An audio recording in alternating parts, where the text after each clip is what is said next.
Good evening and salutations, my GH fans.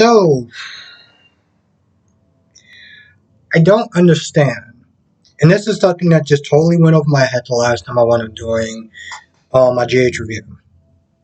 Why the hell would Robert trust Holly as far as getting any sorts of drinks when she literally told you that she's working for Victor Cassadine?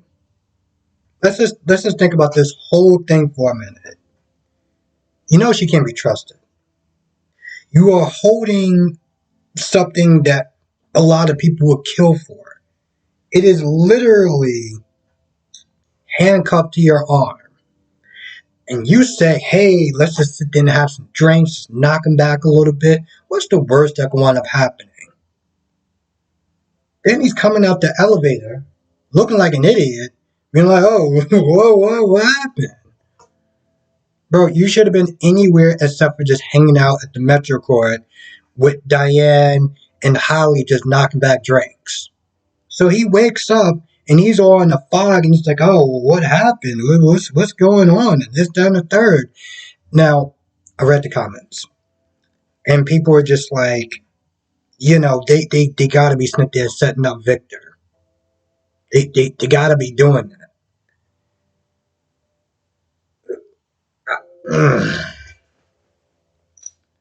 I would love for that to be true.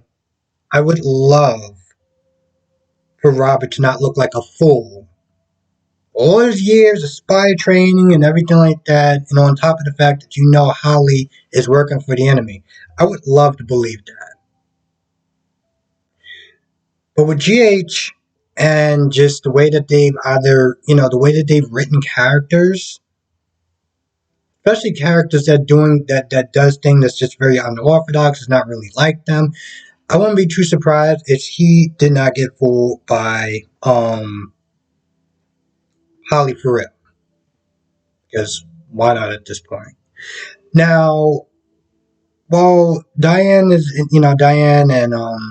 Jordan Smith, they're talking to Laura, because Laura's like, saw Holly and was like, oh, I'm waiting for my ride share, this, that, and third. And Laura's like, no, we could just sit there and hang out. I'll ride you, no worries or whatever.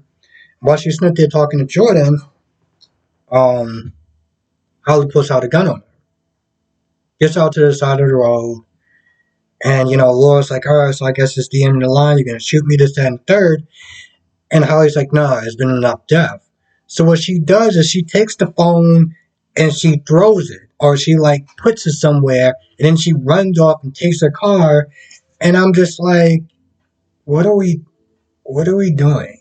I know that here's the thing. I know that you can't kill off major characters and stuff like that, but I'm like, I didn't really understand that. I really didn't. Um, I don't know what Holly's going to be doing with these diamonds. I'm assuming she's going to sit there and try to trade Ethan for the diamonds, but at this point, you know, Victor has all the cards. Now Victor's not there calling around trying to find Holly. It's like, oh, where is she? Where is she? She's off the grid. You can't find her. I was like, bro, she was literally in like the town square not that long ago. And before then, well, you knew where she was. So you're sitting there telling me that you lost her during this whole time, and yet you're somehow able to successfully frame Anna, but you can't find her. Okay. Um. So Mac and who else is in? Oh, Mac and Dante. I think it was Mac and Dante, or is it Mac and somebody? I think it might have been Mac and Dante. Um. No, it was Mac and Kevin. Oh my goodness. So Mac and Kevin approach Abe and it's like, hey, listen, we need you to, help convince Ryan to, find out where Esme's at. And so they was like, no problem. I'm doing it. Esme and training and stuff like that. So she's with it. So they go down to talk to Ryan, and he does this whole blinking thing. And long story short, Ryan agrees to sit there and help Ava because Ava's like, hey, you get to sit there and do one for the police, and you get to be around my presence, and I know that's what you want. And I'm just like, bro, she literally just called you a simp. You cool with that? Oh, of course you are cool with that. Never mind. What am I asking that for? So it's like, he blanks or whatever. He's like, yeah, I'll help you. And of course, he's not going to really help. Um, Towards the end, I know I kind of jumped back and forth a little bit. Towards the end, Heather and Ryan like make eye contact, and it was like, Heather's like, yeah, well, I know you. You're the famous Ryan Chamberlain, and I guess his helper was like, yeah, well, he probably knows you too, Heather Weber or whatever. And I'm just like, why'd you have to say it like that for? Like, aren't you the attendee or whatever? Why are you just not there making all sorts of contact with Heather and stuff like that? Um, Dante went to go see her, but to try to get some help, some information about the car crash, and Heather was like, "I'll do it for a price." So Dante was like, "Okay, cool. So this is a waste of time. Bye." Now Scotty gets there, and after they talk a little bit about Franco, Heather's like, "Listen, I need you to get me out of here. I got valuable information. I know who helped Anna escape." But Scotty's like, listen, I'm living a good life. I got this fine woman, whatever, in my life. I don't need no trouble. I don't need no problems, whatever. And so he leaves. I'm pretty sure he probably will come back. There's a good chance he will because, again, Heather knows information. Now, of course, listen, you can help the police with trying to identify who helped Anna escape. But all your laundry list of crimes, on what planet do you honestly think they're just gonna be like, oh, well, since you have to sell, you get a full pardon? I mean, why not? You know, I doubt that's gonna wind up happening. But then again, I don't know how Sonny man. Can somebody explain to me how Sonny actually got a pardon from the governor? At one point, um, he was in jail with Julian Jerome and everything like that, and yet somehow he got a pardon from the governor. Can somebody explain that to me? Because I wasn't watching it during that time, so I don't remember. Um, Well, obviously, I don't remember because I was watching it. But again, if somebody knows, please let me know. Because I guess that's what this chick is hoping for. She's going to get some sort of pardon. Uh, Liz goes to visit Esme, gives her some prenatal vitamins. And of course, Esme's like, no, listen, let me tell you what's going to end up happening after I deliver this baby. I'm dead. And Liv's like, no, no, no, no. He's going to let you just live in a life of luxury and you're just going to be happy just living out your days in some sort of Greek country or whatever. I'm sitting there looking at Liz like, how well did that work out for Hayden Barnes? Because last time I checked, um, he tried to get her killed. And, even when she was sitting there saying, like, it's a good chance I'm going to be dead, her eyes open up a little bit that could be a possibility. Now, Victor is sitting there letting himself on in the house, even though Nicholas is like, listen, this is kind of a bad time right now.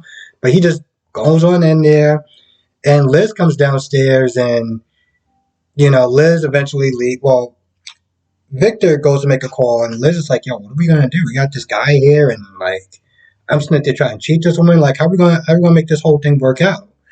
But she winds up leaving. She's like, let's more figure it out. And now Victor gets the idea that those two are hooking up. Now, it's funny because that's kind of foreshadowing when you really think about it.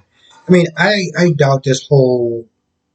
I mean, it's a good question if it actually does want to work it out. If it does last with Liz and Ben, but if that doesn't work, we all know. We all know. 1 second. We all know where Liz is probably going to wind up heading to. On a bright side, I'm glad that the actor that plays Nicholas is feeling a lot better because he had the virus.